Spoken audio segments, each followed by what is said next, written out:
What's up, everybody, and welcome back to my channel. I thought I'd do a different format for a little bit here just to see what works, a little bit easier for my channel. So, guys, Kailyn Lowry from Teen Mom 2 is no stranger to controversy. She is always in some sort of mess, and yesterday was no different. So I was reading the HollywoodGossip.com, and I'll link to the story down below, but basically, Kail decided to use rapper DMX's passing to fuel her typical anti-vax like propaganda, right? Like, we all know that Kail is anti-vaccine, not because she's a doctor, not because she's read medical research papers or anything like that, but because her ex-boyfriend and baby daddy, Chris Lopez, who lives in his grandma's attic because he refuses to work, told her to watch a Netflix documentary on vaccines. And apparently that documentary said that they were bad.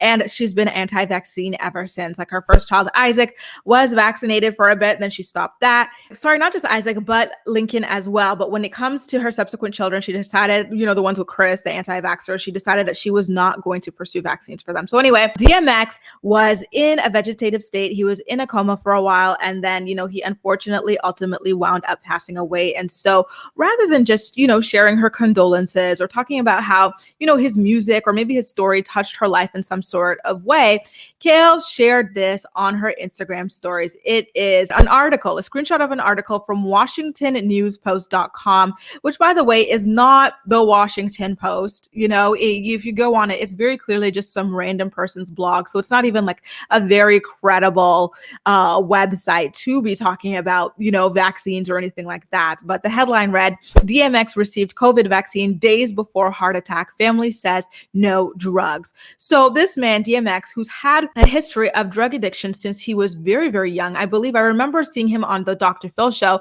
talking about how he took his first hit of crack when he was about 8 or 9 years old because, one of his family members who's an addict, I think it was his uncle, tricked him into doing it. And that's when he started struggling with his addiction. So we all know this. DMX had been very open about his struggles with this his entire life. But Kail ultimately decided to, discount all of that and blame his death on a COVID vaccine, which we don't even know for certain whether or not he really took ahead of his death. We all know it's incredibly tacky to use a person's death to push an agenda, but clearly Kail missed the boat on that. And it's just so damn disappointing, but not surprising either. What makes it even more sad is the fact that she didn't even issue any kind of oh, it's so sad that this guy passed away. Like, okay, if you believe that this guy passed away of the COVID vaccine or whatever, why would you not be like, oh my God, I'm sad to hear about his passing, his music or his life story touched me in this way, nothing personal about it. It seemed like she just wanted to,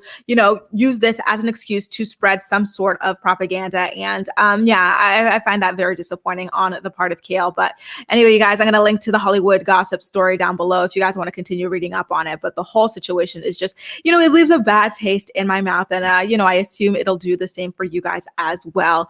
Guys, what do you think about Kail using DMX's death to push a conspiracy theory against the COVID vaccination? Was it the appropriate time, or was it just Kail being Kail? Make sure to let me know all of your thoughts and opinions in the comment section down below. And as usual, we'll chat. That's all for now.